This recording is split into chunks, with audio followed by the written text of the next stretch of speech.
Today in daily du'as, we're going to be looking at the du'a for breaking the fast. In this du'a, we say ذهب الظمأ وابتلت العروق وثبت الأجر إن شاء الله. The thirst has gone, وابتلت العروق, and the veins are moist, وثبت الأجر إن شاء الله, and the reward is assured if Allah wills. So we're recognizing first of all that after a whole day of fasting, we're now in a position where we're able to eat and drink by the mercy and permission of Allah subhanahu wa ta'ala, and we're recognizing His blessings, His bountiful favors upon us. And so ذهب الظمأ, we say the thirst has gone, we are able to drink, whereas before we weren't. وابتلت العروق, and the veins are moist.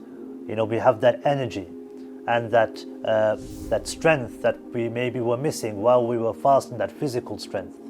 وَثَبَتَ الْأَجْرُ إِنْ شَاءَ اللَّهِ, and we recognize that sacrifice that we made of staying away from food and drink wasn't for nothing, that Allah subhanahu wa ta'ala will reward us. وَثَبَتَ الْأَجْرُ, and the reward is assured as a result of the acts of worship that we've done. So we're hopeful that Allah subhanahu wa ta'ala has rewarded us for our efforts of fasting on that day, for that specific day.